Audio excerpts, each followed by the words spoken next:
aí, pessoal, tudo bem? Professor Paulo Gereba de História, o projeto aqui da plataforma Gonçalves Dias, preparatório Pais UEMA, Enem. Nossa aula de hoje nós iremos resolver algumas questões que envolvem determinados temas do Maranhão no período colonial. Questões que caíram eventualmente no vestibular da UEMA. Nós iremos discutir questões que pegam temáticas importantes. Não vão abordar todas as temáticas. Porque quando você fala do Maranhão colonial, você discute desde, por exemplo, as tentativas frustradas de portugueses através do sistema de capitanias de chegar no Maranhão, até, por exemplo, as lutas pelo reconhecimento do Maranhão à independência do Brasil. Nós temos a revolta de Beckman, por exemplo, as invasões francesa, invasão holandesa, as duas frentes colonizadoras, a litorânea, a pastoril, e o papel da Companhia de Jesus. Então nós vamos discutir alguma dessas questões, dessas temáticas, dentro dessas questões. A primeira questão aqui da UEMA, caiu no ano de 2021, ela diz o seguinte: a colonização no Maranhão deu-se por meio de duas frentes distintas, povoamento e de ocupação territorial, propiciando particularidades, especificidades nas bases socioeconômicas do norte e do centro-sul maranhense, ou seja, do litoral e do sertão. Quando ele se refere a essas frentes colonizadoras no Maranhão colonial, ele está se referindo à frente litorânea, que vai estar presente aqui no norte, vai ter início no século XVII, no começo do século XVII, que é uma frente que vai ser organizada pelo Estado português, é uma frente que o Estado vai trazer famílias da ilha de Açores, que ele vai trazer a igreja, como é o caso aí da Companhia de Jesus, uma frente que, na verdade, vai ser responsável pela ocupação dessa parte litorânea. E nós temos também a chamada Frente Pastoril. A Frente Pastoril, no começo do século XVIII. A Frente Pastoril, que vai ocupar principalmente essa região aí do centro-sul, que a professora Socorro Cabral, nos caminhos do gado para o Maranhão, fala de sul. Então, sul, centro-sul, na região aí dos Pastos Bons. Essa frente pastoril, que é uma frente que não tem a presença do Estado nem da igreja. Era uma frente que tem a presença de setores particulares, de setores privados, ligado à pecuária, por conta da expansão, evidentemente, do gado, ali do litoral do Nordeste, chegando aqui nessa região do Centro-Sul, dos Pastos Bons. Uma frente que foi responsável pelo genocídio de milhares de nativos, na medida que vai ocupar essa região aí, dos Pastos Bons, no interior, nessa parte aí, basicamente, do centro-sul do Maranhão, e montar uma estrutura de quê? De latifúndio, com a pecuária extensiva. Daí você terá o genocídio, apesar da resistência, de várias comunidades indígenas naquela região. E aqui ele coloca a frente interiorana, que é a frente pastoril, responsável pela ocupação do sertão maranhense, teve como características o caráter oficial, não. A letra A fala que é oficial. Oficial quem teve é a frente o quê? Litorânea. B, privado da conquista. A base econômica na atividade pecuária, a pecuária extensiva. A violência contra tribos indígenas para a ocupação do território, que acabou levando, inclusive, ao genocídio de muitos deles. Então, resposta, letra B, de bola. São as características, evidentemente, da chamada frente o quê? Frente litorânea. Desculpe, frente pastoril. Frente pastoril, que vai assumir esse caráter de frente interiorana, que vai ocupar o centro-sul maranhense. Então, resposta, letra B, de bola. Muito bem. Aí nós temos aqui uma outra questão que caiu também na UEMA, em 2021, vestibular bem recente, e que ela diz o seguinte: sabeis quem traz as pragas à terra? cativeiros injustos. Cativeiros, né? Quer dizer o quê? Escravidão. Quem trouxe ao Maranhão a praga dos holandeses? Quem trouxe a praga das bexigas? Quem trouxe a fome e a esterilidade? Estes cativeiros, todo homem que deve serviço ou liberdade alheia e podendo a restituir, não restitui. É certo que se condena. Todos, ou quase todos os homens do Maranhão devem serviços e liberdades alheias. E podendo restituir, não restituem. Logo, todos ou quase todos se condenam. Nós estamos diante, basicamente, de um dos sermões do padre Antônio Vieira. O padre Antônio Vieira, que pertence à Companhia de Jesus, esteve aqui no Maranhão, nos primórdios da colonização portuguesa, tá? E o sermão, o fragmento do sermão do Vieira, que nós observamos aqui no trecho, claramente mostra o quê?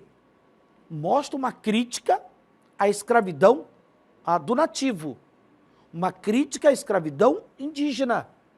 Afinal de contas, a Companhia de Jesus, ela utilizou esse nativo dentro da lógica da evangelização, sobre a ótica aí, da catequização, ela utiliza esses nativos, por exemplo, no auxílio da construção de missões. Ou até mesmo, dentro das missões, você tem esses nativos exercendo diversas atividades econômicas, sob o controle da Companhia de Jesus. Nessa perspectiva, a Companhia de Jesus, ela proíbe essa escravidão indígena. Proíbe a escravidão indígena, se incompatibiliza com os colonos, acaba, evidentemente, gerando ali estranhamento com os colonos, ou até mesmo com algumas autoridades locais, né, que, evidentemente, faziam essa prática da escravidão indígena. Repare que os grandes conflitos que nós teremos no Maranhão, pelo menos até antes de Pombal, até antes da segunda metade do século XVIII, vão ser entre jesuítas e colonos, por conta dessa questão da escravidão indígena por parte dos colonos, né? Que os jesuítas acabam, de certa forma, se colocando contrários como a crítica que você tem aqui de um dos sermões do padre Antônio Vieira. Inclusive, essas rivalidades entre jesuítas e colonos, por conta dessa questão da escravidão indígena, ela acaba sendo um dos elementos importantes ali para você entender a chamada revolta de Beckman ou de Beckmão no Maranhão. Aqui nós temos este sermão do padre Antônio Vieira, começo aqui do século XVII, faz uma crítica à escravidão dos indígenas e expõe a grande demanda por essa mão de obra. Que nessa época, a principal mão de obra que sustenta a economia maranhense é a mão de obra indígena, no estado colonial do Maranhão, até meados do século XVIII. Porque a escravidão africana, ela passa a predominar no Maranhão a partir de Pombal. Até antes de Pombal, você tem ali o predomínio da escravidão indígena. Assertiva, ou seja, né, a questão, as opções que ele vai nos trazer, que explica o cativeiro, a escravidão dos indígenas no Maranhão colonial, é a seguinte, é justamente o quê? Letra C de casa. A escravidão indígena, essa é assertiva, foi uma prática sistemática dos colonos e gerou uma disputa entre esses colonos e os missionários, ou seja, os jesuítas, pelo controle dessa mão de obra. Até porque os jesuítas, à luz da catequese, eles exploram essa mão de obra, ok? Então, resposta, letra C de casa. Beleza? Então, vamos lá. Terceira questão, caiu inclusive na UEM 2020. Uma questão que vai nos falar sobre a revolta de Beckman, ou Beckmão. Olha só, leia sobre a revolta ocorrida em São Luís, no século XVII, ainda ali na primeira fase, né, no início da colonização portuguesa. A revolta de Beckmão, ocorrida em 1684, foi um ato de rebeldia dos habitantes da cidade de São Luís, chefiado por Manuel Beckmão, o qual também foi o que sofreu a mais dura pena entre os envolvidos no levante, sendo condenado à forca. Referindo-se à assinatura da sentença do fazendeiro Beckmão pelo governador do Maranhão, o escritor João Lisboa, citando um testamento da época, assim se expressa: tão cheio de mágoa e de piedade e com um braço tão trêmulo que a firma assinada depois pareceu de mão alheia. Ora, nós estamos diante de um fragmento que ele vai, inclusive, ser escrito algum tempo depois. Né? Um fragmento que vai ser trabalhado aqui pelo professor Mário Meirelles, que cita, inclusive, o escritor João Francisco Lisboa, ali do século XIX, Jornal de Timon, e falando sobre a revolta de Beckman no Maranhão. A revolta de Beckman, que foi liderada pelos irmãos Beckman, principalmente Manuel Beckman ou Beckmão. Tá? A revolta que, na verdade, ela vai lutar principalmente contra o quê? Qual é a principal reivindicação nessa revolta? A reivindicação é a luta para o fim do monopólio da Companhia de Comércio do Maranhão e Grão-Pará. Essa é a principal questão, é a questão cerne. Lutar contra o monopólio, o controle de uma companhia de comércio que não cumpriu à risca com as suas obrigações, como enviar uma grande quantidade de escravos para o Maranhão e a baixos custos, que, na verdade, cobrou de uma forma demasiada os colonos, uma companhia que abusou do poder, que se envolveu em esquemas de corrupção, uma companhia que, na verdade, teve o objetivo de transformar o Maranhão em um grande centro produtor, voltado ao mercado externo, mas trouxe prejuízos para setores da população local. Uma companhia, inclusive, que era chamada de quê? Pela população de estanco. A companhia do estanco. A companhia que estava aqui sob o controle dos seus principais credores. Daí o movimento querer o fim dessa companhia de comércio. Tá? Além disso, o movimento também vai lutar para que o colono tivesse total liberdade para escravizar o índio. Um privilégio que estava ali, basicamente, que era da própria companhia, porque a companhia tinha um artigo que falava sobre isso, que ela poderia, caso ela não disponibilizasse mão de obra escrava africana suficiente, ela poderia dispor da escravidão indígena, e que está ali, evidentemente, sob a proteção, dentro aquela ideia de evangelização que acabamos de falar, dos jesuítas. Então, existe uma luta também, por parte desses setores da sociedade local, de querer o quê? De querer simplesmente escravizar essa mão de obra indígena, ter total liberdade para a escravização dessa mão de obra indígena. São duas questões importantes quando você pensa na revolta de Beckman no Maranhão. A revolta de Beckman ocorreu devido ao quê? Olha só, devido aos abusos, irregularidades da Companhia de Comércio do Maranhão e Grão-Pará, não confundir com a Companhia do Marquês de Pombal, que é a Companhia do Grão-Pará e Maranhão, e a jurisdição temporal e espiritual dos padres da Companhia de Jesus sobre os índios, porque eles queriam justamente controlar esses índios no sentido de escravizá-lo, E eles são contra essa jurisdição temporal e espiritual que os jesuítas tinham sobre esses nativos. Então, resposta, letra B de bola. Ok, galera? E aqui a quarta questão, que caiu na UEMA, em 2016. Olha só o texto que ele fala. O número de africanos desembarcados no Brasil, devido ao tráfico negreiro, foi o maior, ao se compararem os dados da América Britânica e dos Estados Unidos. Uma das explicações para essa diferença é que, ora, se você parar para analisar, com bastante cuidado, até o processo de independência dos Estados Unidos, observe que o abastecimento da mão de obra escrava africana via tráfico nas colônias do sul da América Britânica, da América Inglesa, ou seja, do que nós vamos chamar mais tarde de Estados Unidos, o abastecimento da mão de obra escrava até antes da independência dos Estados Unidos era feito principalmente pelo tráfico de escravos. O que ocorria na mesma proporção aqui no Brasil. No Brasil, observe que até antes da independência, você tem um abastecimento através do tráfico negreiro. Entretanto, nos Estados Unidos, após a independência, porque lá vai se manter a escravidão até 1865, até o final ali da Guerra da Secessão, a escravidão é mantida nos Estados Unidos. Então, no pós-independência, você teve a manutenção da escravidão nos Estados Unidos.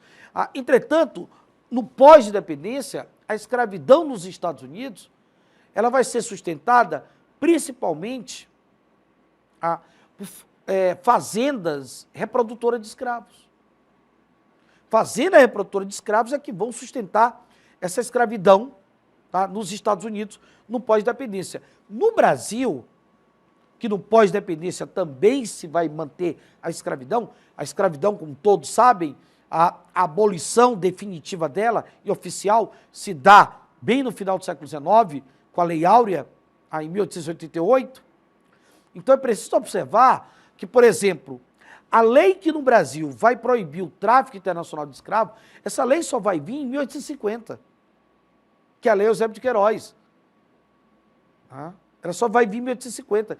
Então, de 1822, que é quando se tem ali a nossa independência, né? Em algumas capitanias, em 1823, como é o caso do Maranhão, até 1850, o Brasil, a escravidão ainda é sustentada pelo tráfico internacional. O tráfico internacional sustenta até a Lei Eusébio de Queiroz, a escravidão brasileira.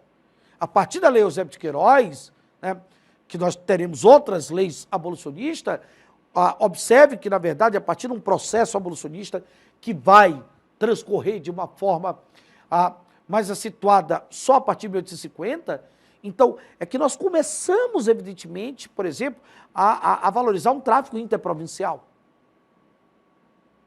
em termos de abastecimento de mão de obra escrava, principalmente ali na região de café do Vale do Paraíba. Mas, até antes de 1850, no Brasil, a escravidão africana, ela era sustentada pelo tráfico internacional de escravos. Então, isso é diferente dos Estados Unidos, né?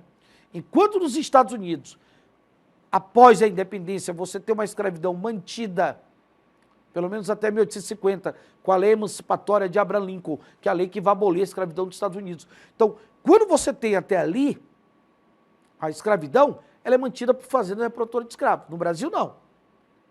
No Brasil, pelo menos até a Lei Eusébio de Queiroz, ela vai ser mantida ainda pelo tráfico internacional de escravos. Ok? Beleza? Você vê aqui o tráfico ele é bem mais acentuado. Apesar de saber que no Brasil nós temos fazendas também reprodutoras de escravos. Beleza? Então, muito bem. Então, vamos lá. Olha só. No Brasil, o tráfico negreiro foi facilitado pela proximidade com o litoral africano. Nos Estados Unidos, a distância em relação à costa africana encareceu? Não, a gente não observa isso. Nos Estados Unidos, o tráfico sempre foi legal? Não. Ele vai ser legal no pós-independência. No Brasil, prevaleceu o projeto de abastecimento da mão de obra escrava por meio do tráfico negreiro. Prevaleceu, mesmo depois da independência. Nos Estados Unidos, predominaram as fazendas, onde ocorria a reprodução de escravos, principalmente no pós-independência. Ok? Então, resposta, letra o quê? Letra C, de casa. Letra D, nos Estados Unidos predominou o trabalho livre? Depende, né? Só nas colônias do Norte e Centro. No Sul, trabalho escravo. No Brasil, o elevado crescimento da economia agroexportadora possibilitou capital disponível para a compra de escravos. Nos Estados Unidos, as constantes crises de lavoura vão inviabilizar? Pelo contrário. Então, resposta, letra A, C, de casa. Ok, galera? Letra C, de casa. Um grande abraço e até o nosso próximo encontro. Valeu!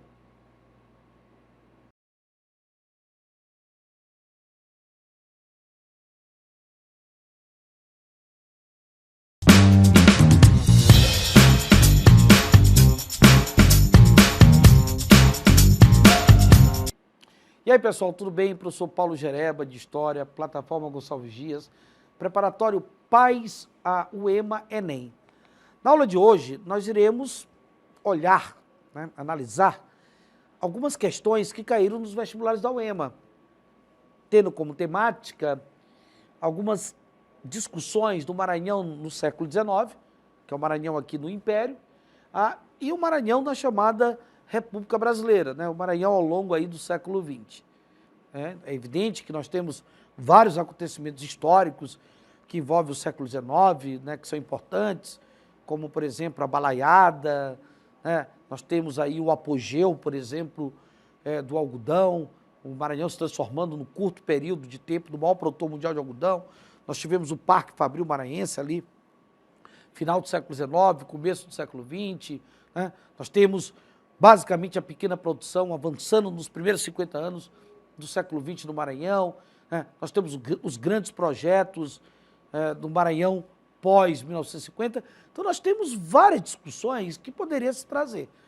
Então, nós vamos pegar algumas questões que caíram na UEMA sobre temáticas desses dois momentos aí da história nacional. O Maranhão no Império, século XIX, e na República, principalmente, no século XX. Essa questão aqui que caiu na UEMA, seria muito importante nós olharmos a tabela. Sem olhar a tabela vai ficar um pouco complicado você responder. Então, esse é o tipo de questão que é fundamental você olhar a tabela.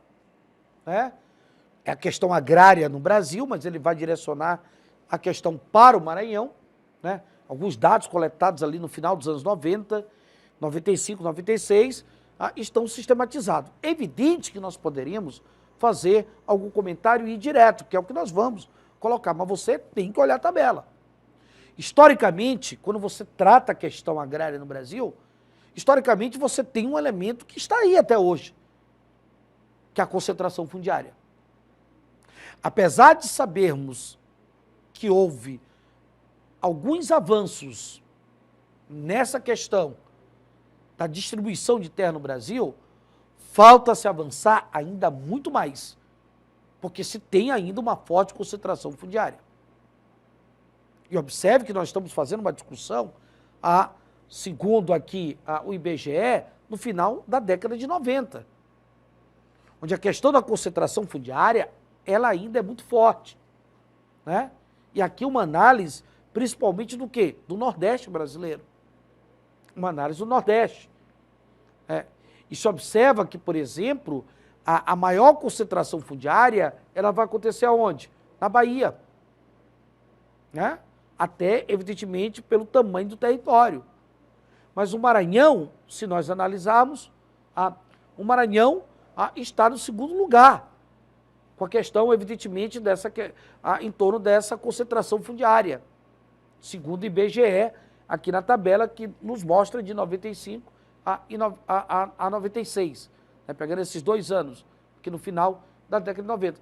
Então, a questão, basicamente, você tem que olhar a tabela, porque a tabela vai mostrar menos de 10 hectares, de 10 a menos 100, de 100 a menos 200, 200 a menos 500, 500 a menos de 2.000, 2.000 a mais não declarados. Então, você tem que olhar a tabela e, a partir do olhar da tabela e dessas informações, os dados da tabela permitem afirmar que, em números absolutos, o estado do Maranhão apresenta dos estados da região Nordeste, olha só, o segundo maior de propriedade, com 2.000 hectares ou mais, porque o primeiro é a Bahia. Se você olhar para a tabela, vamos voltar para ela aqui, olha só a Bahia. A Bahia, evidentemente, é o primeiro. O Maranhão acaba sendo o segundo maior em número de propriedades, com 2.000 hectares ou mais, o que mostra ainda aí um processo de concentração fundiária muito forte, principalmente nas áreas interioranas do estado do Maranhão. Ok? Beleza? Então vamos lá, galerinha. Segunda questão, que também caiu na UEMA. Olha só. Quem desconhece ser mais interessante para as províncias do norte, do Cabo de São Roque, obedecer antes a Portugal, que é o Rio de Janeiro? Haverá, porventura, alguém tão louco que troque o certo pelo duvidoso? Acaso não temos nós já os nossos direitos declarados, a nossa propriedade garantida e o que é mais apreciável, os nossos nomes de homens livres escritos nas bases da Constituição que abraçamos e juramos. Então, observe que o fragmento, na verdade, ele está presente em um jornal que circulava no Maranhão, tá? Aqui no século XIX, no começo do século XIX, que é o jornal O Conciliador. E o documento, com certeza, ele nos mostra a posição das chamadas elites urbanas da capital maranhense.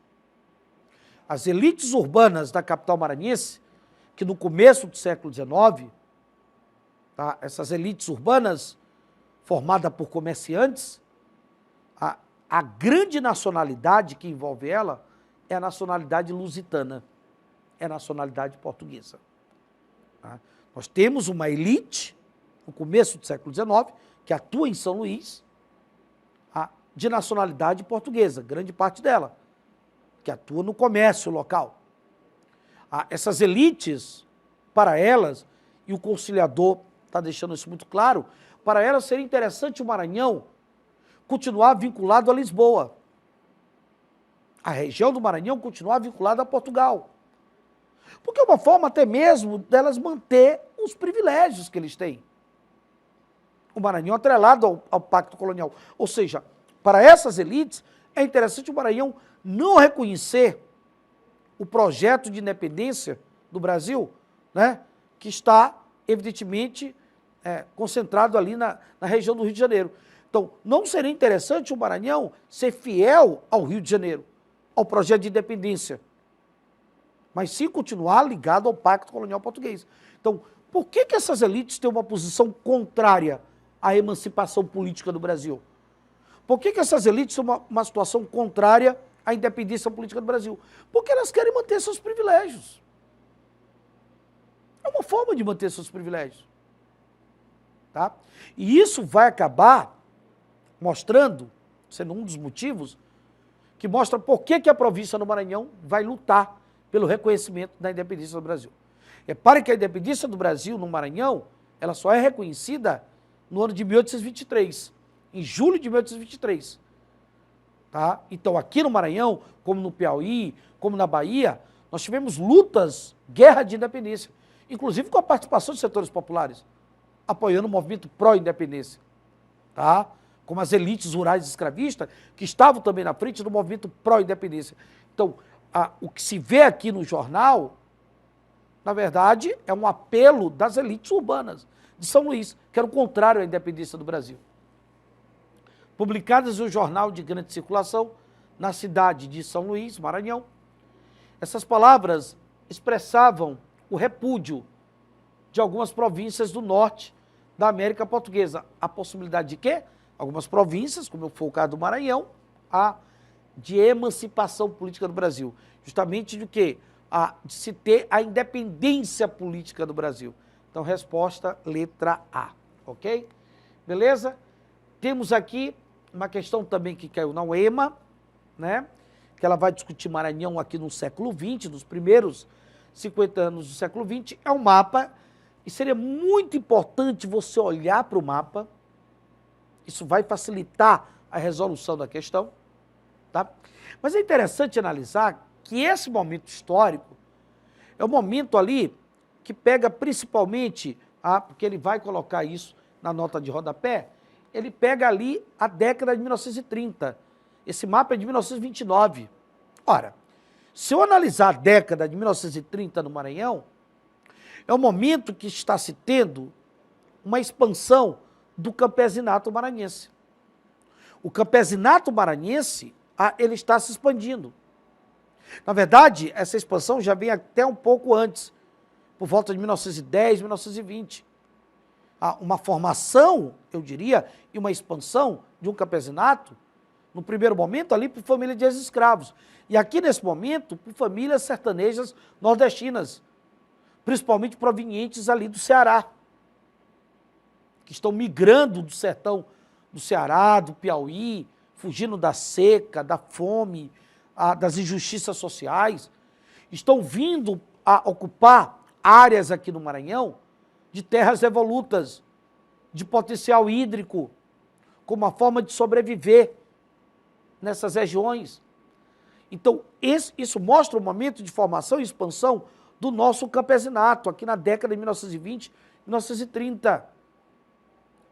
Mostrando que, nesse momento, as atividades econômicas do Maranhão são atividades ligadas à pequena produção, de base familiar.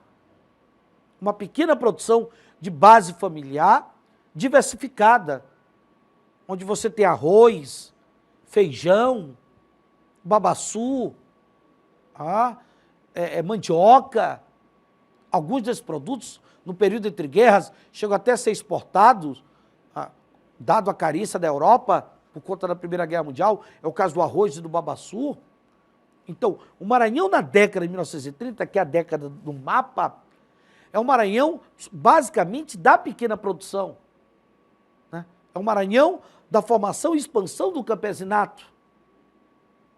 É um Maranhão que você ainda não tem, olha só, um sistema ferroviário, rodoviário, que faz interligar as regiões do interior do estado, até mesmo a capital.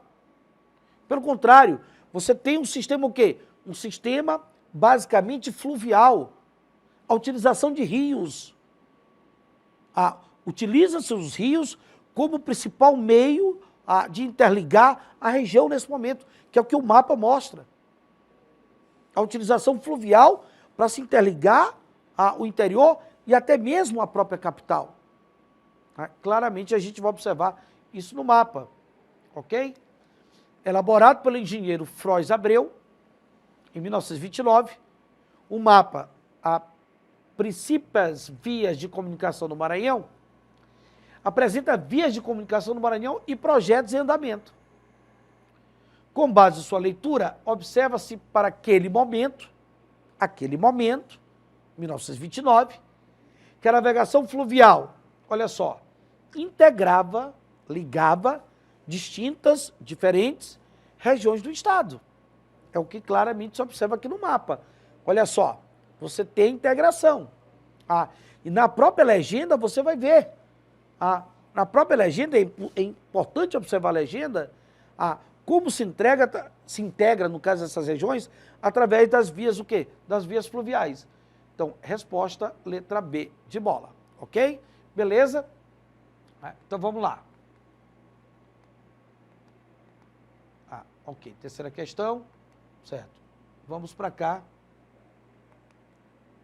para a quarta questão. Certo.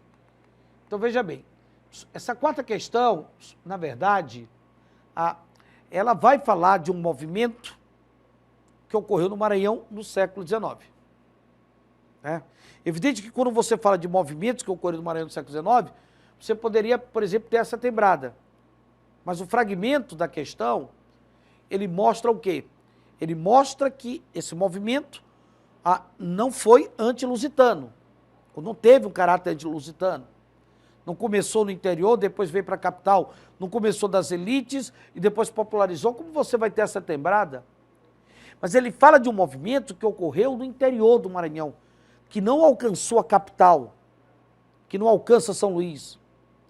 Um movimento que aconteceu no momento em que o Brasil estava ali no final do período regencial, vivendo um momento de instabilidade política, de crise econômica, de escravidão, um momento que o recrutamento militar por parte da Guarda Nacional, esse recrutamento, ele era forçado e obrigatório. Você tinha um recrutamento forçado e obrigatório por parte da chamada o quê? Guarda Nacional. Um momento de rivalidade entre grupos políticos partidários, como os bem-te-vis, que na época desse movimento era oposição, cabanos, conservadores, porque os bem-te-vis são chamados liberais progressistas, os cabanos, conservadores regressistas, eram situação na época desse movimento, era o governo, rivalidades entre esses grupos, um momento que se tem a escravidão, a concentração fundiária, a miséria social, um momento em que você tem fugitivos do sistema de recrutamento, ou mesmo aqueles que acabaram o quê? Desertando a Guarda Nacional, fazendo parte desse movimento. O momento de uma lei que favoreceu os conservadores, a chamada Lei dos Prefeitos. Nós estamos falando de um movimento que ele foi muito heterogêneo. Tá? Ele tem a presença de diversos bandos, com vários líderes, entre eles Raimundo Gomes, Negro Cosme, Manuel Francisco. Então, um movimento que, na verdade, não tem uma ideologia definida, uma unidade ideológica definida. Um movimento que, na verdade, houve uma repressão por parte das tropas oficiais, das tropas, evidentemente, basicamente imperiais, comandadas à época pelo famoso Duque de Caxias, Manuel Francisco dos Anjos, né? Ou o famoso quê? Manuel Francisco dos Anjos, na verdade, um dos líderes do movimento, que acabou, evidentemente, sendo reprimido aí pelo famoso Duque de Caxias, né? E um detalhe interessante, o Duque de Caxias, que é considerado que é o patrimônio do Exército Brasileiro, né? Acabou recebendo essa homenagem após, de certa forma, a repressão a esse movimento. Com certeza isso contou no currículo do Duque de Caxias, do Luiz Alves de Lima e Silva, né? O famoso Luiz Alves de Lima e Silva, Duque de Caxias. Então houve uma repressão ao Manuel Francisco, ao Negro Cosme, né? Uma repressão basicamente a todos aqueles que se envolveram diretamente nesse movimento. Um movimento popular. Um movimento popular, certo? Que acontece no momento de crise econômica, principalmente como é o caso, por exemplo, da crise do algodão. Tá? Um movimento que foi muito importante para a resistência de outros movimentos sociais. Nós estamos falando de qual movimento? Ele não alcançou a capital. Nós estamos falando da balaiada. Tá? A balaiada. Porque a setembrada maranhense, tá? Ela é um movimento que começou no interior, depois alcançou a capital, ela tem um caráter anti-lusitano, tá? Ela basicamente foi um movimento que? Um movimento que acabou, de certa forma, começando com as elites, mas depois se popularizou, ok? E o texto vai, evidentemente, falar ali da balaiada. A vestígio das fábricas acontece ali, não é um movimento, né? Acontece no final do século XIX, começo do século XX. Isso é uma expressão do historiador Gerando Viveiros, uma tentativa de transformar o Maranhão agrícola no Maranhão fabril, tá? A vestir das fábricas. O surgimento do mito do ateísmo, você já pode ver ali na época de Pombal, né? Apesar de saber que o mito está aqui se definido no século XIX, mas há elementos que já mostram, segundo alguns estudiosos, que esse mito do Atenas brasileira estaria surgindo naquela época ali de Pombal, na segunda metade do século XVIII, então isso aqui não é fala de movimento. E a letra B, surto da agroexportação do algodão não é movimento. Nós tivemos esse surto por volta de 1850 a 1870. O Maranhão foi favorecido, a produção de algodão no Maranhão, ela foi favorecida pelo quê? Pela crise norte-americana, pela chamada Guerra Civil nos Estados Unidos. A Guerra da Secessão, que fez com que o Maranhão se transformasse ali temporariamente, tivesse um surto, uma coisa bem passageira, por volta de 1850, 1870, como maior, inclusive, produtor mundial de algodão. Tá? Maior produtor mundial. Mas observe que a letra B, a letra C e a letra D não falam de movimentos. Movimentos você tem a setembrada e a balaiada. Então, como o texto fala da Lei dos Prefeitos e como o texto fala da Guarda Nacional, é evidente que ele se refere ao quê? A balaiada. Então, por isso, galerinha, a resposta, letra o quê? Letra E, balaiada. Ok? Beleza? Muito bem. Então, lembre-se, falar de movimento do século XIX não pode esquecer, principalmente esses dois movimentos do Maranhão, a setembrada e a balaiada. Tudo bem? Maravilha? Então, um grande abraço, pessoal, e até o nosso próximo encontro. Valeu, beijos!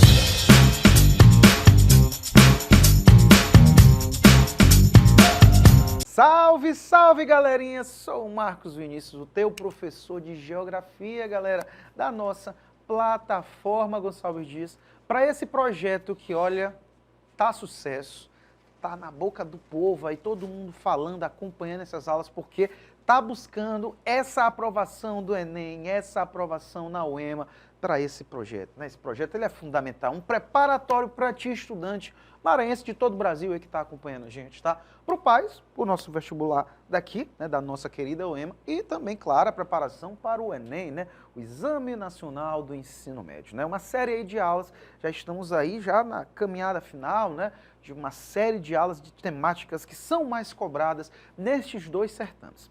E hoje, galerinha, eu vou te trazer uma temática muito bacana para a gente discutir, que vem sendo sempre, claro, cobrada, mas tu precisa estar atento, porque ela vai ter grandes chances de ser cobrada nos próximos anos, tá certo? E aí um diferencial em relação ao Enem e o EMA, que eu já te falei.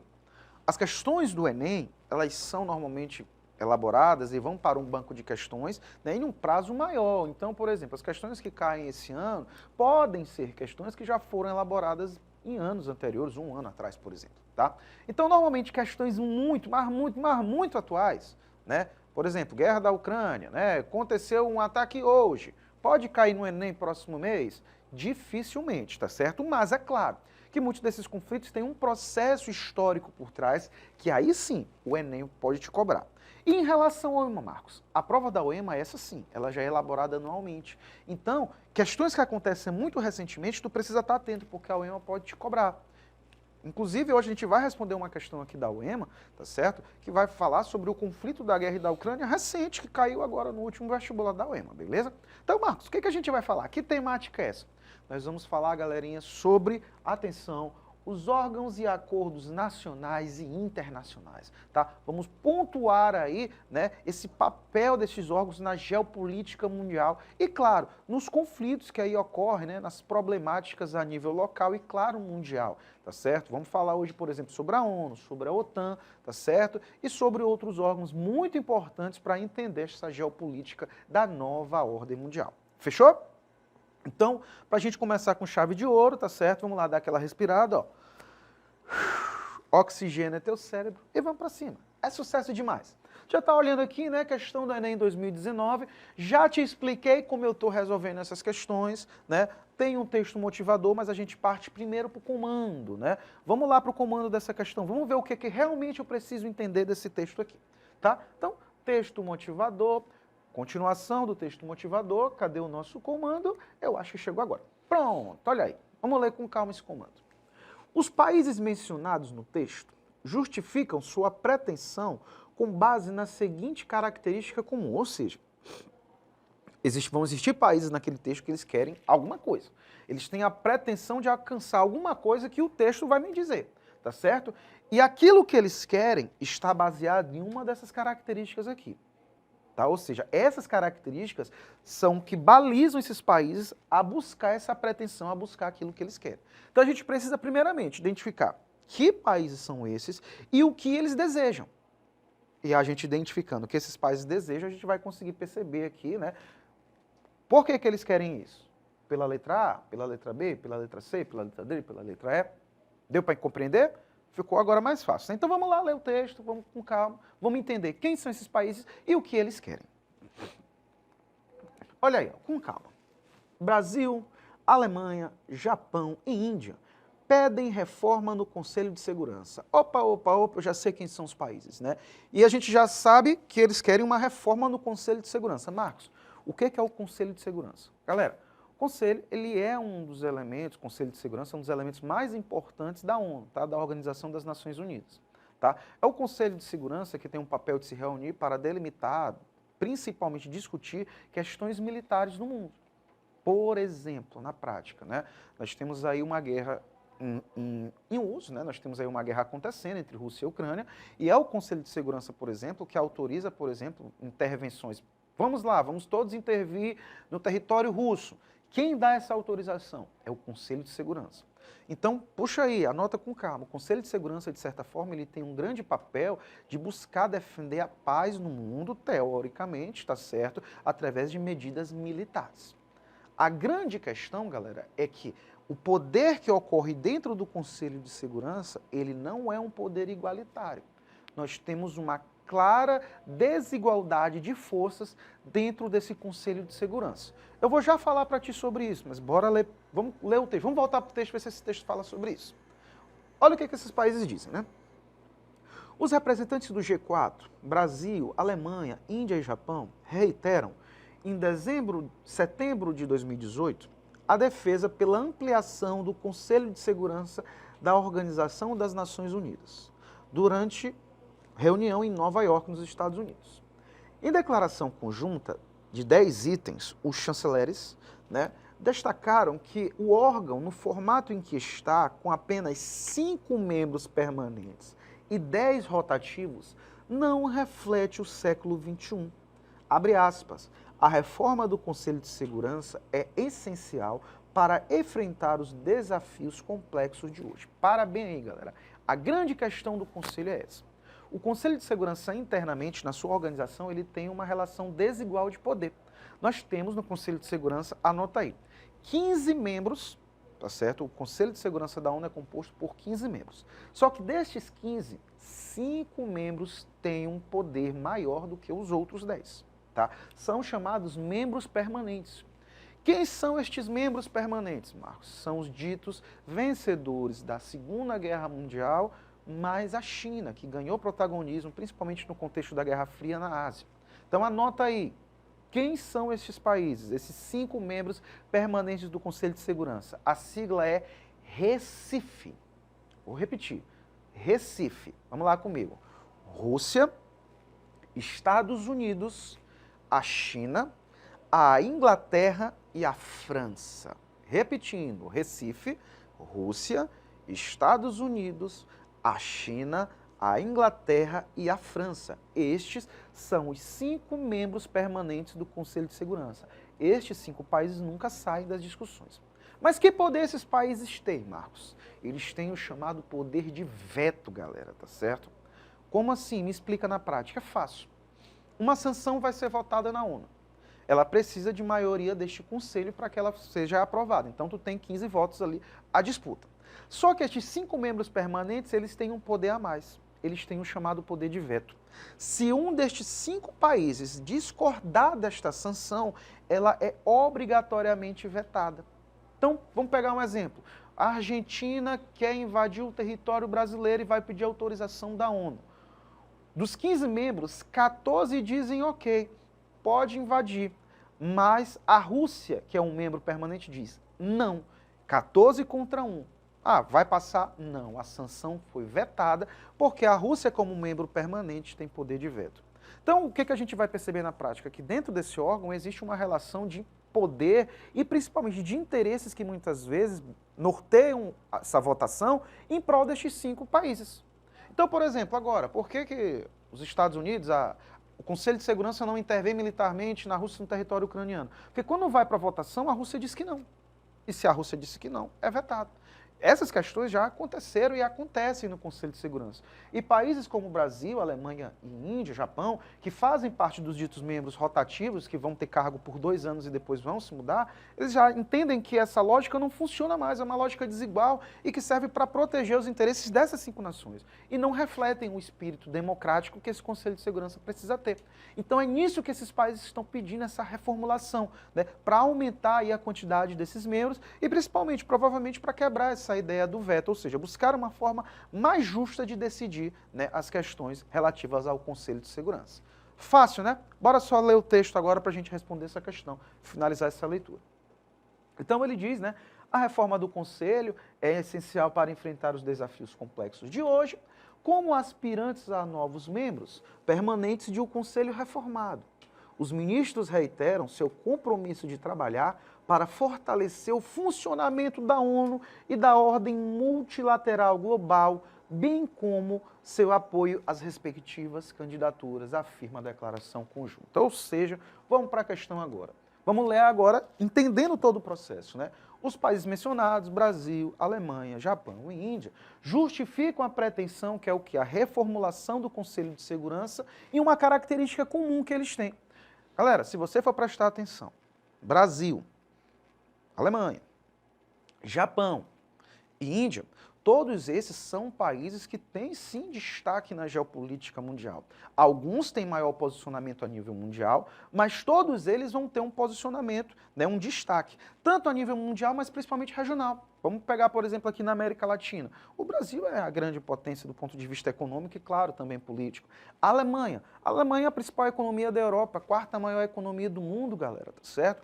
Olha o Japão, galera. O Japão é a terceira maior economia do mundo, só atrás dos Estados Unidos e da China. Olha a Índia, por exemplo, que hoje é um dos países, juntamente com a China, que mais crescem economicamente, é uma potência, principalmente na região ali do Sudeste Asiático, né? Produção de softwares, ou seja, são todos países que estão ganhando protagonismo a nível mundial, a nível regional. Então, galera, a principal característica comum deles é esse protagonismo, tá certo? Em escala regional, e eu até adianto, também como, por exemplo, a Alemanha e principalmente Alemanha e Japão, também um protagonismo em escala mundial.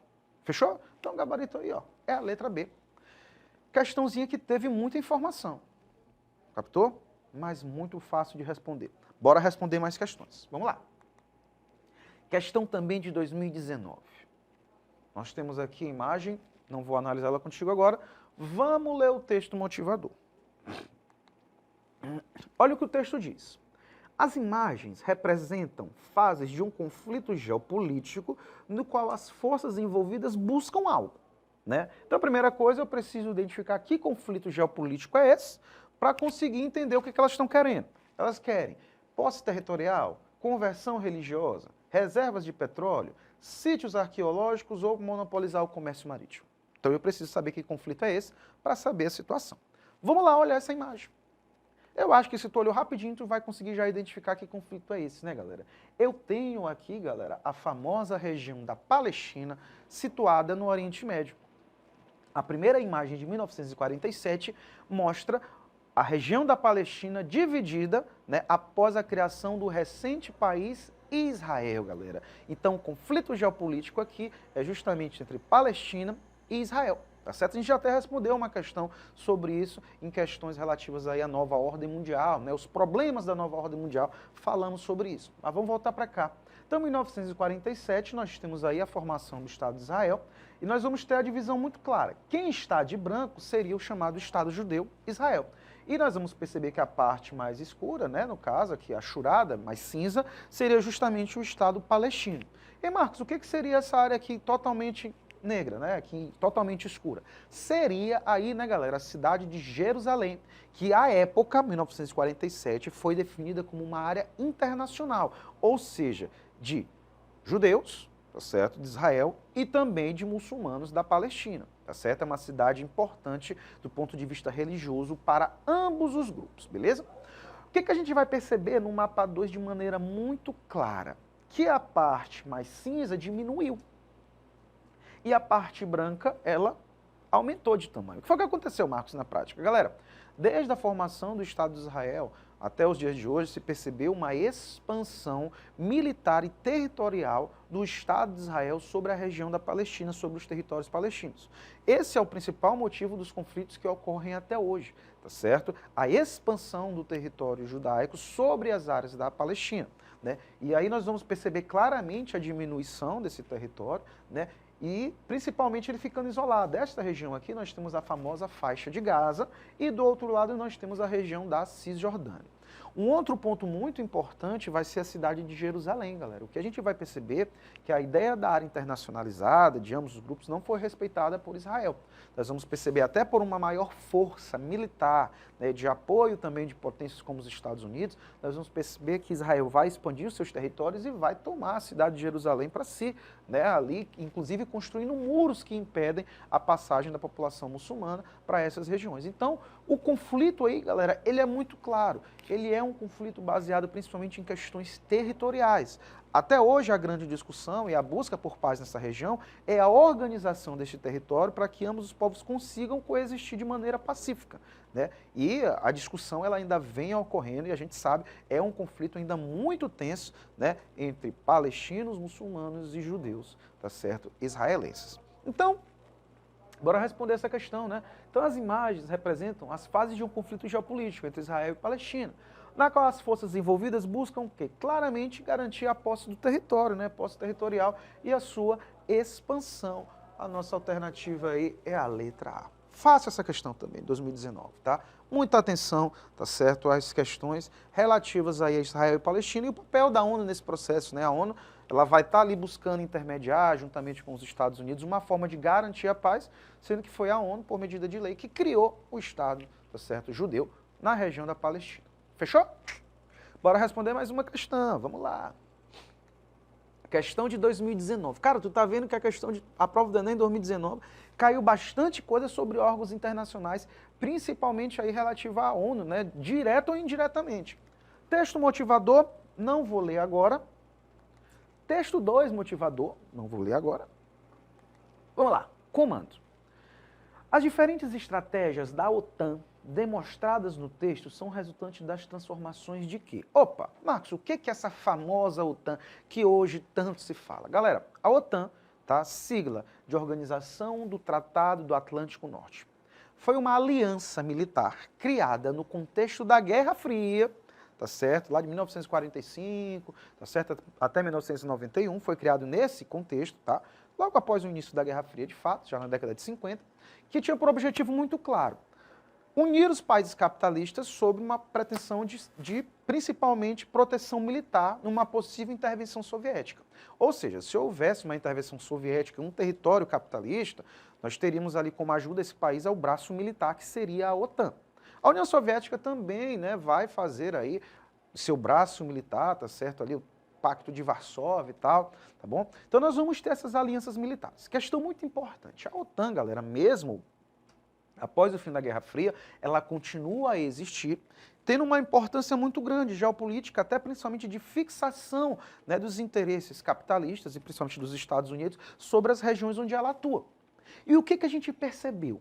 Tá? Que, principalmente após o contexto da Guerra Fria, a OTAN ela vai começar a se dirigir, vai começar a caminhar em direção às antigas zonas de influência soviética, ao leste europeu, galera, tá certo?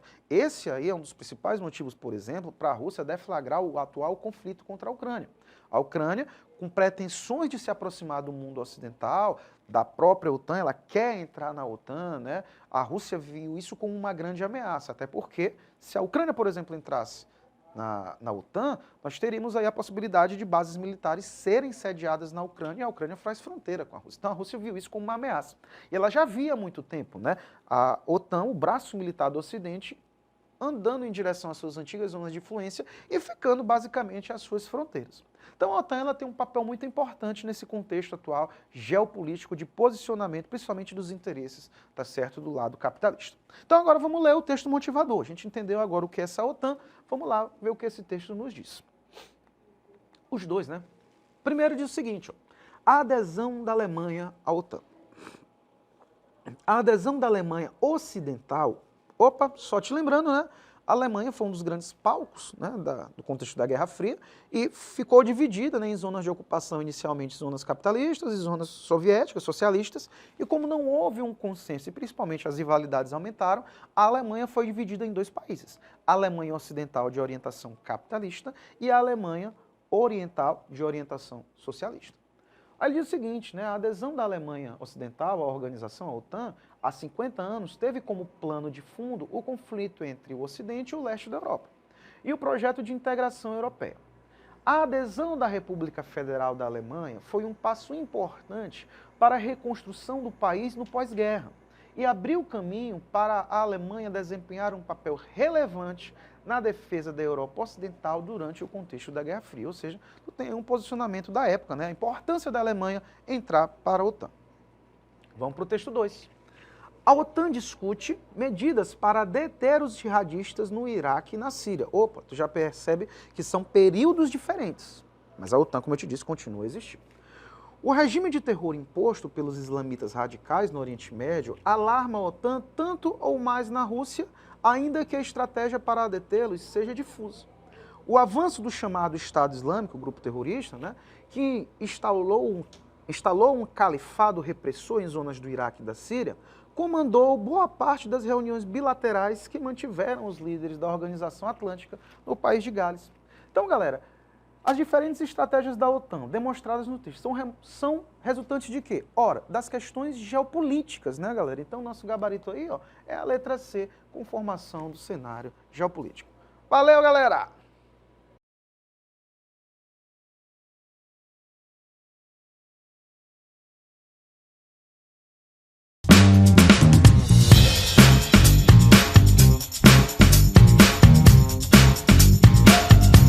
Salve, salve, rapaziada! Professor Marcos Vinícius na área. Sou teu professor de Geografia da plataforma Gonçalves Dias para esse projeto, cara, que tá sensacional, um projeto de muito sucesso, voltado para ti, estudante maranhense, para ti, estudante que nos acompanha de todo esse país. Uma mega revisão do nosso PAS, da nossa UEMA e do nosso Enem, tá certo? Um mega preparatório aí, uma série de aulas, 24 aulas sobre as mais diversas temáticas que mais são cobradas nestes certames, né? E claro, além de muita dica que a gente está passando sobre os conteúdos, estamos também te ajudando com muita estratégia, né? Nós, professores da plataforma, temos a experiência nesse campo, então a gente está fazendo de tudo aí para te ajudar a buscar a tua aprovação. E hoje, meu estudante, eu te trago uma temática muito importante a nível tanto de Enem quanto a nível de UEMA. As duas bancas cobram bastante essa temática, uma temática muito importante, que inclusive a gente já trabalhou parte dela a nível mundial. Que temática é essa, Marcos? Vamos falar sobre os aspectos demográficos do nosso país, do Brasil, galera, tá certo? Principalmente focando aí na análise das famosas pirâmides etárias. Hoje nós vamos fazer algumas atividades, né? Vamos responder algumas questões que o Enem cobra muito e a UEMA também. Análise dessas pirâmides, que é muito tranquilo de entender, beleza? Antes da gente começar, só quero sempre te lembrar, segue a gente nas redes sociais, no YouTube, no Instagram, estamos aí para te ajudar, belezinha? E acompanha, claro, nossas aulas aí também na TV Assembleia. Então, para a gente começar, tu já sabe, né? Respira, oxigena o teu cérebro e vamos para cima, porque isso vai ser muito, mas muito sucesso. Olha aí, ó. Enem 2020, como a gente está te falando durante todas essas 24 aulas, né? A gente está sempre trabalhando com questão muito atualizada, questão que está sendo contemplada nos últimos Enems recentes, tá? Essa daqui de 2020, texto motivador, eu não vou ler o texto agora, tu já sabe a estratégia que a gente está utilizando de primeiro analisar o comando, depois a gente volta para o texto. Então, pula o texto, vamos ver o que o comando da questão nos diz. Olha lá, com calma, né? As alterações no perfil demográfico brasileiro descritas no texto trouxeram como consequência socioeconômica o quê? Tá? Então, ocorreu uma mudança, tá certo, nos aspectos aí demográficos da população brasileira e essa mudança vai trazer algo como consequência. Antes da gente ler o texto, eu só quero te deixar alguns pontuamentos específicos sobre essa temática, tá? De fato, sem precisar ler o texto, a gente já sabe, tu fica muito atento, estudante, que o Brasil vem sim ter uma mudança nesse padrão, tá certo, demográfico, que o texto ele vai te falar.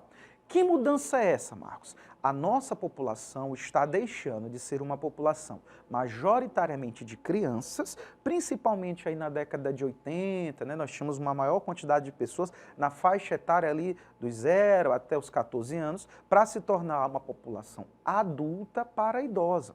O Brasil ele segue a tendência mundial de envelhecimento. Tá? Uma outra característica importante é a diminuição da taxa de fecundidade. Em termos práticos, as pessoas estão tendo um menor número de filhos se comparado a décadas anteriores. É só você prestar atenção. Hoje, nas famílias atuais, a quantidade de filhos é 1, 2 filhos. A gente não vai mais ver em grande quantidade famílias numerosas, né, com 5, 6, 7 filhos, como se via há tempos atrás, há décadas atrás.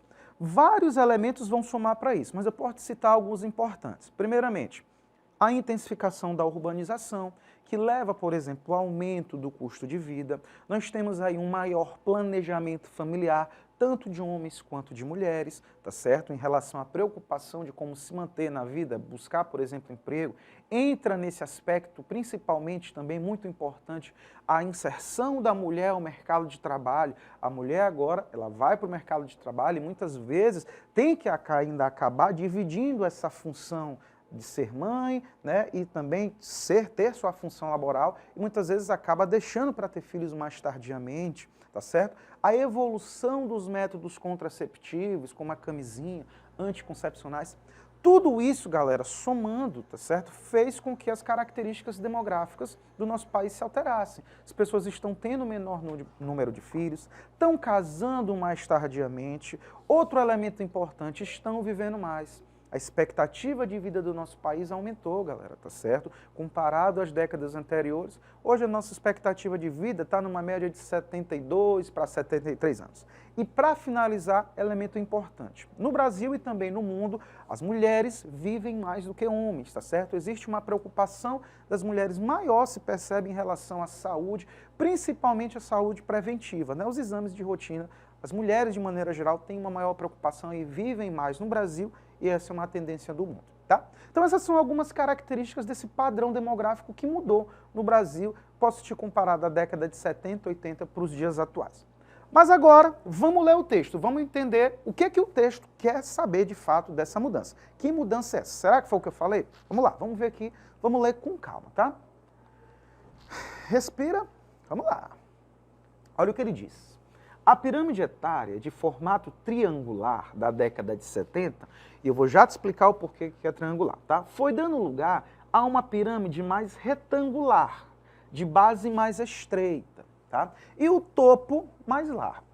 Em 1991, a população de 0 a 14 anos correspondia a 34,7% da população brasileira, tendo passado para 24,1% em 2010. Ó, está caindo a população de crianças, né? Crianças e adolescentes. A população em idade ativa, entre 15 e 59 anos, por sua vez, passou de 58% a 65%, ó, aumentou no mesmo período. Então nós temos aí uma clara mudança no padrão demográfico do nosso país, né? Que mudança foi essa? Diminuiu o número de crianças e a população está envelhecendo, tá? Antes da gente ler as alternativas, eu quero te mostrar como funciona uma pirâmide etária. É muito fácil, tá? Pirâmide etária é isso aqui, galera, tá? É um gráfico, tá? Que vai se utilizar aí de duas linhas básicas, tá? Um eixo X e um eixo Y. Na matemática a gente chama de ordenadas e abscissas, mas pra gente aqui, que não é da matemática, para ficar mais fácil, é só tu entender. Uma linha vertical e uma linha horizontal. A linha vertical vai representar a idade. Quanto maior a pessoa for chegando da idade, mais o topo vai se chegando, tá certo? E a linha horizontal vai representar a quantidade de pessoas, ou seja, quanto mais larga for a linha no seu nível horizontal, significa dizer a maior quantidade de pessoas. Por que no texto ele fala que na década de 70 se tinha um gráfico de pirâmide? Ora, porque de fato, nas décadas passadas, tá, 70, 80, tu tinha uma maior quantidade de crianças, como tu pode perceber bem aqui. Então a base da pirâmide, onde ficavam as primeiras idades, era maior, porque tu tinha mais gente. Ao passar do tempo, você vai percebendo que a pirâmide, ó, ela vai reduzindo, né, os espaços, de fato caracterizando uma pirâmide, né, um triângulo na sua visão. Significa dizer que as pessoas estavam diminuindo em relação ao tamanho, né, iam falecendo algumas, e consequentemente, né, tu ia tendo uma diminuição do número de habitantes. E por fim, quando tu chega no ápice, lá no topo, que eram as maiores idades, tu tinha o menor espaço. E aí te dava, de fato, uma caracterização de uma pirâmide etária. E como eu te disse, isso está mudando. Se tu for prestar atenção da pirâmide da década de 80 para a pirâmide de 2020, nós vamos perceber aí, de fato, uma diminuição, por exemplo, da base, significa dizer que tem um menor número de crianças, tá certo? E principalmente nós vamos ter um aumento aí, né, do centro da pirâmide e um alargamento também do topo. Ou seja, estamos passando de uma sociedade de crianças para uma sociedade de adultos que caminha para o envelhecimento, ou seja, uma população que envelhece, tá? Isso é uma tendência, tá certo, nacional e também mundial. Países como a Alemanha, por exemplo, e o Japão já estão bem mais evoluídos neste processo. Fechou? Então é muito fácil analisar a pirâmide etária. Marcos, como eu sei, por exemplo, que mulheres vivem mais do que homens? É só tu olhar a largura da pirâmide, proporcional de homens e proporcional de mulheres. Olha, por exemplo, 70 anos ou mais. Você percebe que a quantidade de mulheres é bem maior relativo a homem. Belezinha? Então vamos agora para a questão, vamos responder ela para falar de outras questões também. Eu acho que tu vai conseguir responder essa questão numa boa, né? Então, ó, as alterações no perfil demográfico brasileiro. Que alterações foram essas? A população envelheceu, aumentou o número de adultos, diminuiu o número de crianças. Descritas no trecho, no texto, trouxeram como consequência o quê? Olha bem as alternativas. Aumento da mortalidade? Não. Na realidade, a mortalidade infantil no Brasil diminuiu. Crescimento das desigualdades regionais, o texto não está mostrando isso. Pirâmide etária não vai te exemplificar isso no primeiro momento. Redução dos gastos com a educação superior, a teoria é aumentar, né? Porque se tu está tendo uma população mais de adultos, tu precisa qualificar essas pessoas. Então, a tendência é um aumento nos gastos com a educação superior. Contrário, errado. Letra D, restrição do atendimento público hospitalar. Ora, pensa comigo, se tu tem, por exemplo, uma população mais idosa, uma população mais adulta, tu vai ter uma maior preocupação com o teu sistema público hospitalar. Então, na realidade, seria o contrário. Se tem um aumento no atendimento, principalmente um atendimento para pessoas de maior idade. Então, galera, qual é a principal consequência? Vai ser principalmente a expansão da demanda por ocupações laborais, ou seja, a consequência direta dessa mudança é o aumento da demanda por emprego. Porque se tu tem uma população adulta, essas pessoas precisam trabalhar, tá? Então, o nosso gabarito aí, galera, ó, letra E, tranquilamente. Muita informação só nessa questão, né? Pois é. Respira, tá? Agora vamos responder outras questões de pirâmide etária, envolvendo as características do Brasil, e vai ser bem mais fácil, porque agora a gente já entende como, né, analisar essa pirâmide e as suas modificações específicas do Brasil. Então, vamos lá. Olha aí, ó. Segunda questão do Enem 2018, galera. Tá vendo que o Enem está cobrando constantemente pirâmide etária sobre as características demográficas do Brasil. Pirâmide muito semelhante à que nós analisamos, tá certo? Você vê na década de 80, de fato, o formato da pirâmide, 2021 a base dela se alongando e proporção para 2040, projeção, a gente vê na realidade o ápice bem maior, né? O que mostra o envelhecimento da população. Mas bora ler o comando, bora ver o que realmente o comando quer que a gente analise nessa questão e depois a gente volta para cá se ficar alguma dúvida, beleza? Olha aí, ó. Ele diz o seguinte, a evolução da pirâmide etária, no caso do Brasil, apresentada, indica a seguinte tendência, ou seja, o que vai acontecer no Brasil devido a essa mudança de característica? Rapidamente, tu já sabe, mas não custa lembrar, vamos lá. O que está acontecendo com a pirâmide etária brasileira? Analisa os dois extremos. Década de 80, população majoritariamente de crianças, tá certo? E quando a idade vai aumentando, vai se estreitando, diminuindo, expectativa de vida ali não tão alta, tá certo? Década de 40, daqui a 2040, né? Projeção para daqui a 18 anos. Olha, a base bem menor, ou seja, teremos um menor número de crianças, de fecundidade, as pessoas vão ter um menor número de filhos, isso é uma tendência mundial.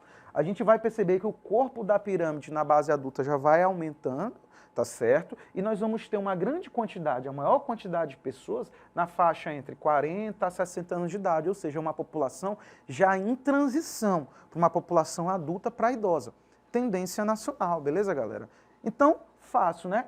Essa é a mudança de uma população jovem para uma população adulta para idosa.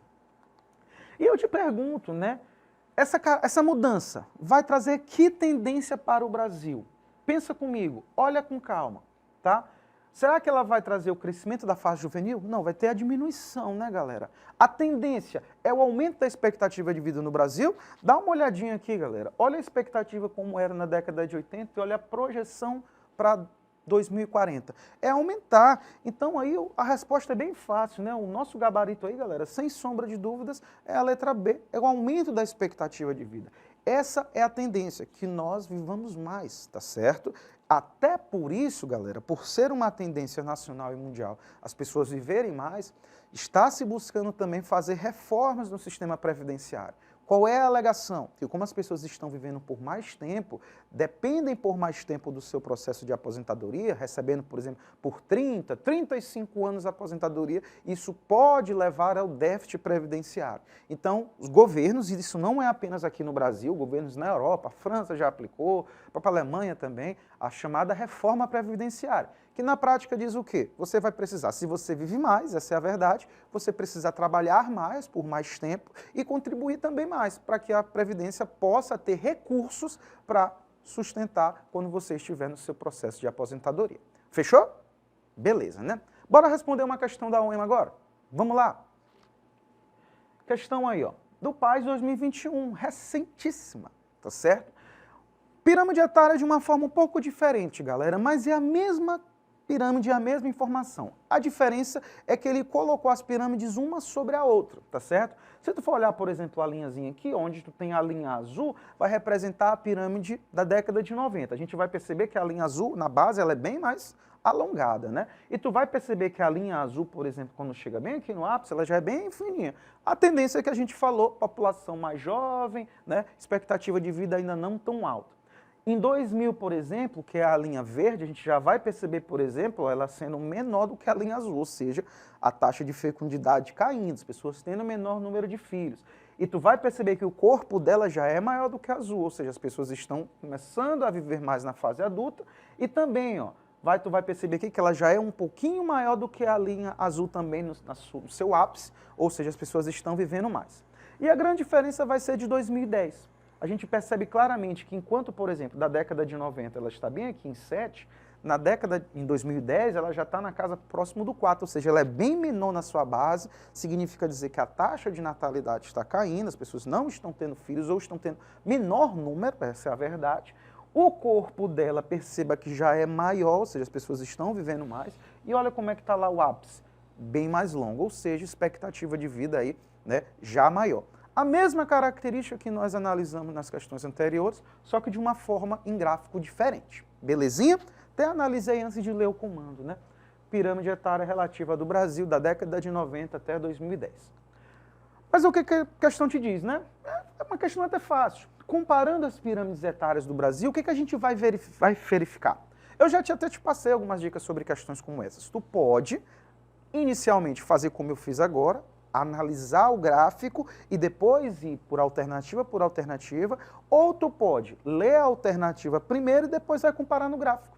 A gente vai fazer esse segundo processo agora, tá bom? Olha o que a letra A nos diz. Verifica-se na pirâmide do Brasil, nessa evolução, o aumento da expectativa de vida no ápice da pirâmide. Isso é verdade? É verdade. A gente mostrou. Tem um aumento de fato do ápice da pirâmide. Até aí tudo beleza. Ao mesmo tempo em que ocorre o estreitamento do centro. Opa, a gente deixou claro, não está havendo estreitamento do centro, está havendo o alargamento. A população está vivendo mais, estamos deixando de ser uma população de crianças, já deixamos na realidade, para ser uma população adulta. Letra A já está errada, galera, já foi, tá certo? Bora ler a letra B, melhor dizendo. Olha o que ele diz.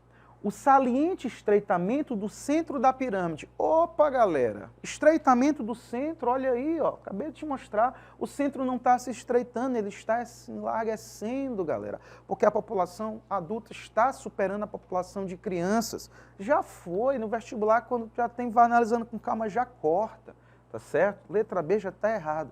Ou a letra C, o estreitamento da base. Tem um estreitamento da base? Tem, ó, percebe? 90, 2010. De fato.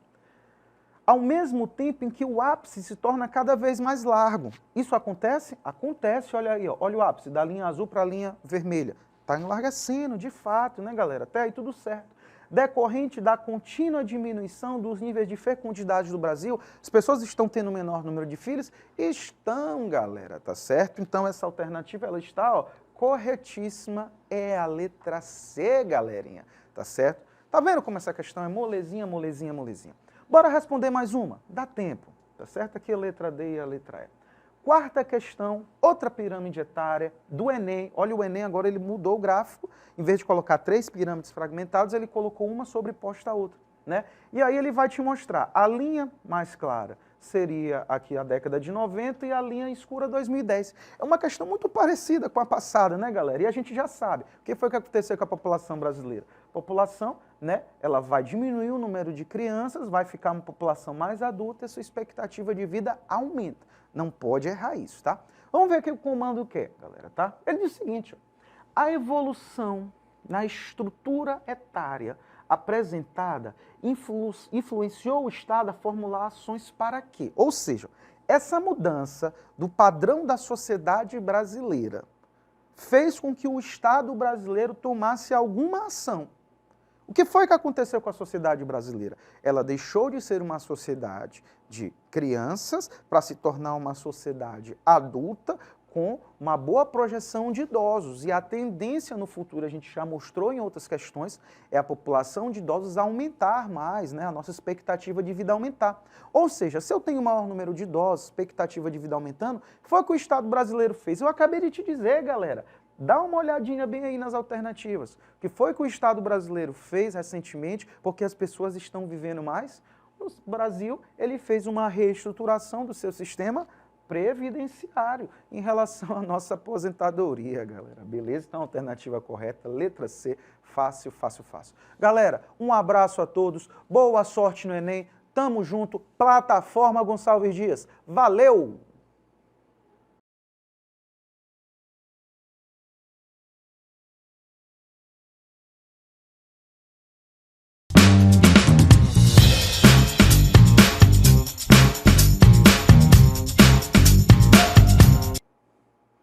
Olá, galerinha, aqui é o professor Maroni Beck, professor de matemática da Plataforma Gonçalves Dias.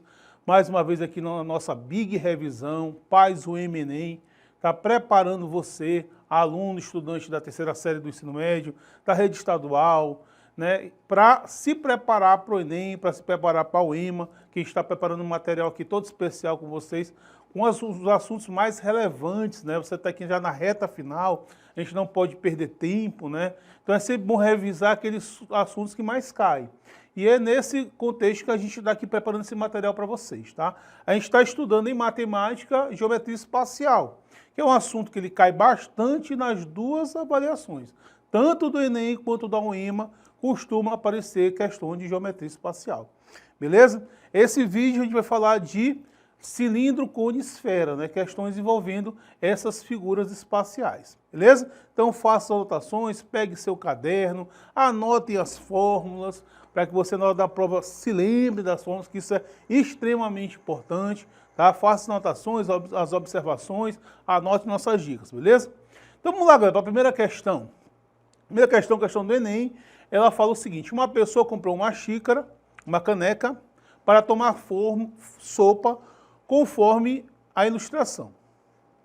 Aí você figura, sabendo que 1 centímetro cúbico equivale a 1 ml, e o copo da caneca é uma circunferência de diâmetro D, maiúsculo, né, medindo 10 centímetros, e a base é um círculo de diâmetro Dzinho, né, medindo 8 centímetros. Além disso, sabe-se que a altura H dessa caneca mede 12 centímetros, distância entre os centros das circunferências no topo e da base. Utilize 3 como aproximação para π. Qual é a capacidade volumétrica em mililitros dessa caneca? Beleza, turminha. Olha, coisa importante que a gente tem que fazer, né, trabalhar é a questão do reconhecimento da figura. Você tem que reconhecer que figura você está lidando, porque se você não reconhece a figura, você não vai saber as fórmulas que envolvem aquela figura. A fórmula do volume, a fórmula da área, né? Então essas são as principais fórmulas envolvendo essas figuras espaciais. Então, saber fazer um processo de reconhecimento daquela figura ela é importante. Então, ó, essa figura que representa essa caneca, turma, ela é um tronco de cone. Tronco de cone, professor, o que é um tronco de cone?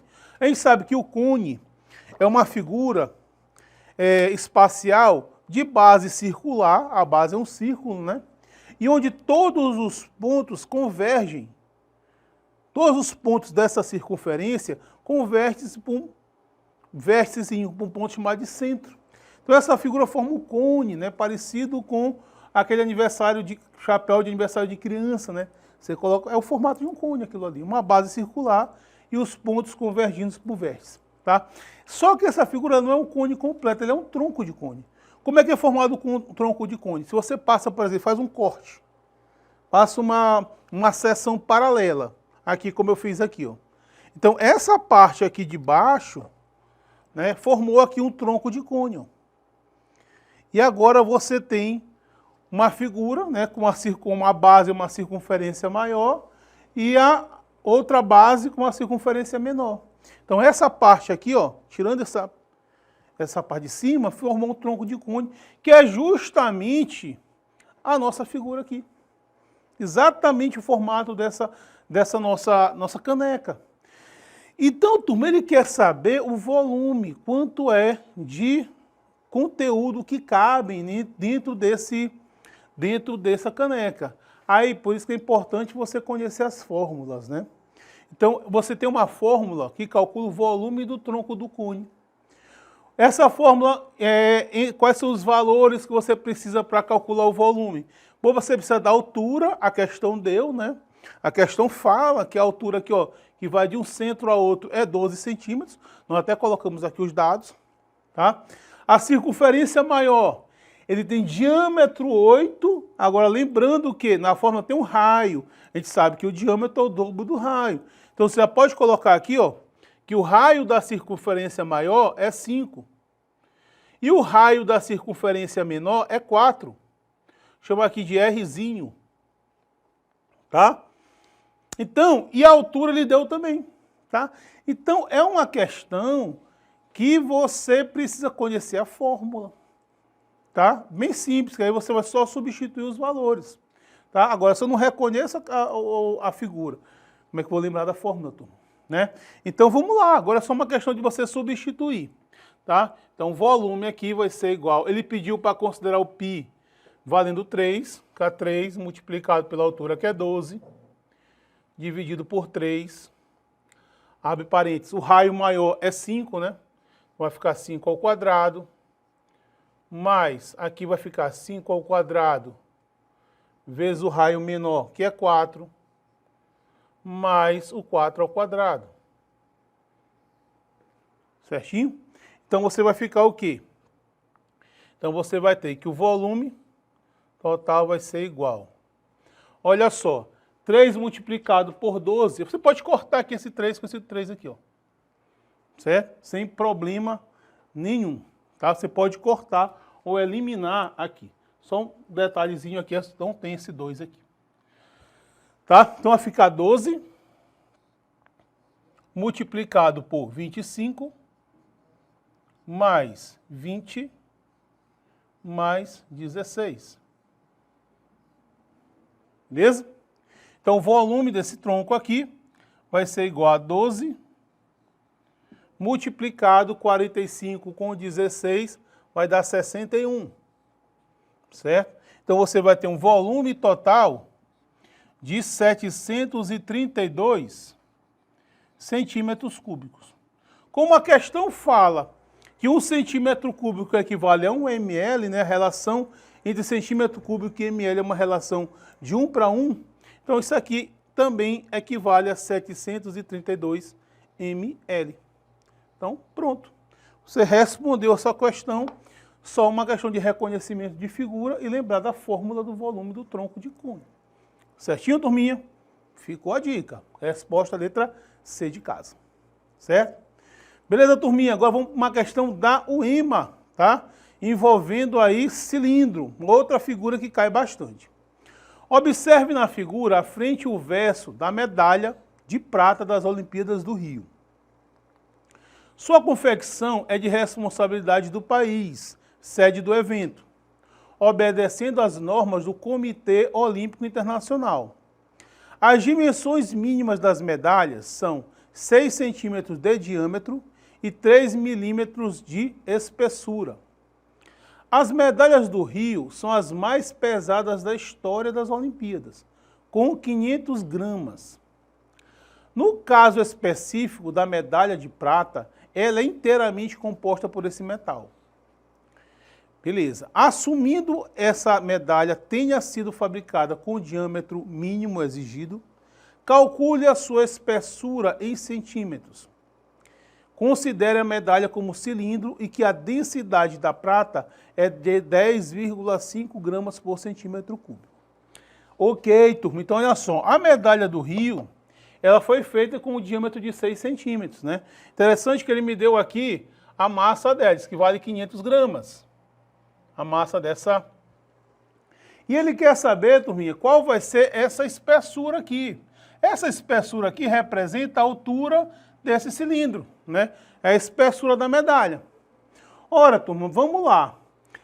Para você calcular o volume de um cilindro, você usa a fórmula π vezes o raio ao quadrado multiplicado pela altura.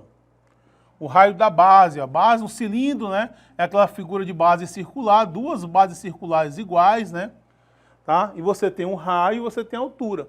Para calcular o volume do cilindro, é πr² vezes H. Certo? Beleza, ele quer saber, turma, esse H. Eu tenho o π, 3,14.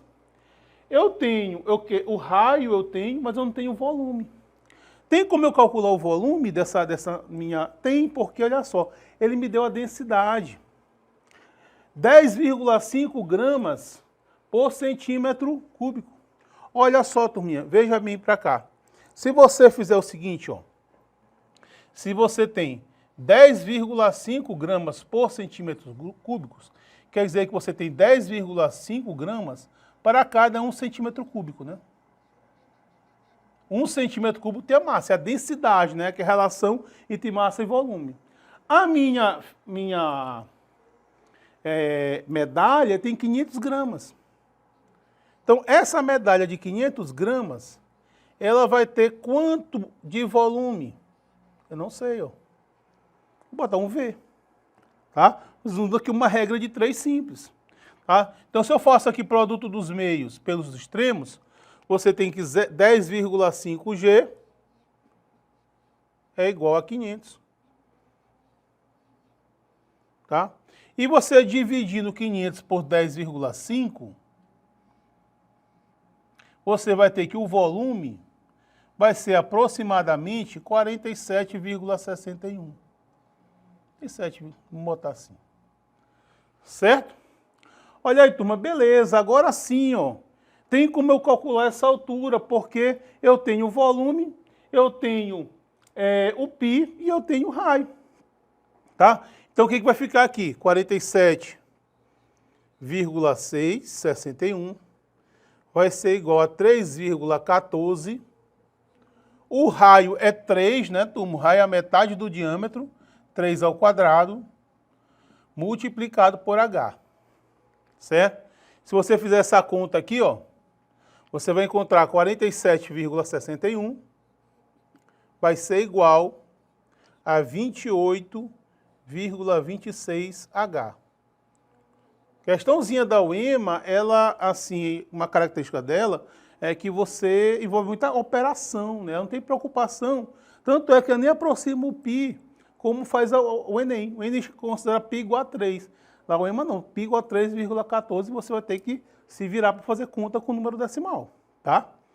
Então, turma, esse H aqui, se você dividir 47,61 dividido por 28,26, aí você faz essa conta com calma, não dá tempo para a gente fazer aqui, isso aqui vai dar 1,685.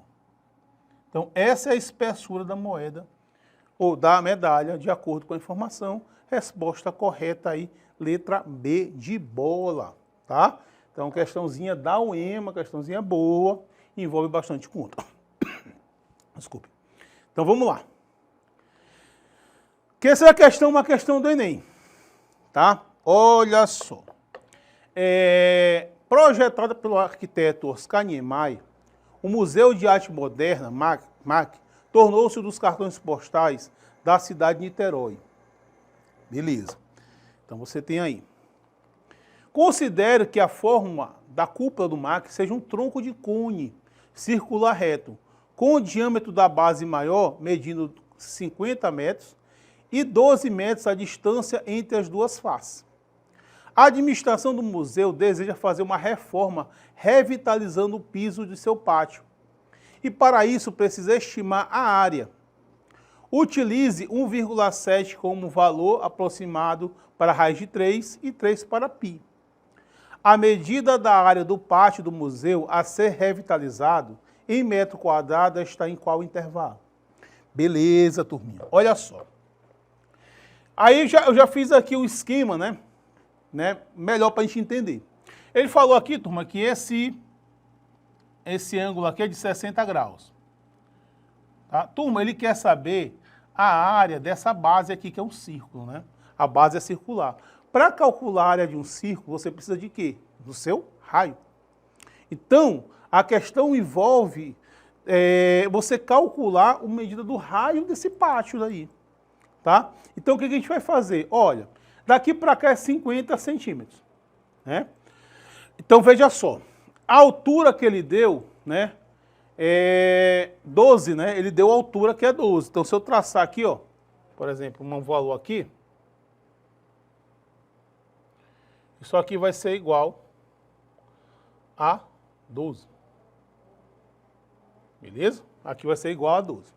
Tá? Se esse ângulo aqui é 60, turma, esse aqui também é um ângulo de 60 graus. Certo? Olha só, vamos fazer o seguinte. Eu vou dividir isso aqui ao meio.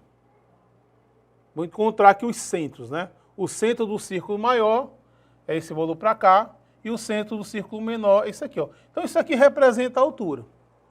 Turma, o que vai acontecer? Você tem, ó, essa distância daqui para cá é a metade, né? Então se o todo aqui é 50, essa parte aqui vai ser 25, ó. 25 centímetros. Então, turma, o que a gente vai fazer? Eu vou calcular esse pedaço daqui para cá, vou chamar esse pedaço aqui de x, né? E o 25 menos esse pedaço de x é justamente o raio que eu quero. Só, mas como você vai calcular isso aqui? Ora, essa aqui é a altura que é 12, né? Que é perpendicular. Turma, se esse aqui é 60, né? Essa reta é paralela a essa. Então, isso aqui é 60 graus também, ó. Então, o que eu posso fazer? Eu posso pegar esse triângulo aqui, ó, e aplicar uma razão trigonométrica. No caso, a tangente. Tá? Tangente de 60 graus, a tangente de 60 graus é igual ao cateto oposto sobre o cateto adjacente. Vai ser igual a 12 sobre x. Certo? E você sabe lá da matemática básica que a tangente de 60 é raiz de 3. Então vai ficar raiz de 3 igual a 12 sobre x. Fazendo meio pelos extremos, você vai ficar raiz de 3 vezes x igual a 12. Certo, turma? Esse raiz de 3 passa para baixo, né? X vai ser igual a 12 sobre raiz de 3. Aqui tem um processo de racionalização do denominador, que é multiplicar em cima e embaixo pela própria raiz. Raiz de 3 vezes raiz de 3. Olha, então você vai ter que o x vai ser igual a 12 raiz de 3 sobre raiz de 3 vezes raiz de 3 dá 3, que dá raiz de 9. Certo? Aí, turma, o x vai ser igual a 4 multiplicado pela raiz de 3. Agora, lembre que a questão pediu para a gente substituir esse raiz de 3 por 1,7. Certo? Turma, então você vai ficar x igual a 4 multiplicado por 1,7. Turminha, aqui vai dar 6,8 aproximadamente, né? Eu posso aproximar isso aí para 7. Por que eu posso? Porque ele me deu as respostas em intervalo. Tá? Então não precisa trabalhar com tanto número decimal assim. Então eu vou dizer então, ó, que esse x vai valer 7. Vou botar 6,8 não, vou aproximar, porque são intervalos que ele me deu, não é o valor exato. Se eu observar nas opções, ela tem intervalos. Então quando tem intervalos, você fizer pequenas aproximações de décimos, para transformar um número decimal no número inteiro, isso não vai comprometer teu cálculo. Então, turminha, o raio vai ser justamente o 25 menos o 7. Né? Que é justamente esse pedacinho que eu falei para vocês, ó. Que eu ia calcular esse pedacinho aqui para poder encontrar esse. Tá? E aí você tem um raio igual a 18. Certo? Aí, galera, dá para você encontrar a área, né? A área de baixo, que é o que ele quer, que é π vezes o raio ao quadrado. O raio é rzinho. Então a área vai ser igual ao π. Ele pediu para aproximar para 3, né? Multiplicado por 18 ao quadrado. Isso aqui, turma, vai dar 972 metros quadrados. Certo? Aí o que você vai fazer? Você vai lá nas suas opções e ver qual o intervalo que essa área se encontra, né? Então, se você observar bem, está na letra D, tá? Entre 900 e 1000. Por isso que, como tem um intervalo, não precisa você botar o valor certinho, né? Você pode aproximar para facilitar a tua conta na hora da prova. Certo? Valeu, turminha. Letra D essa aí. Um abraço, até a próxima.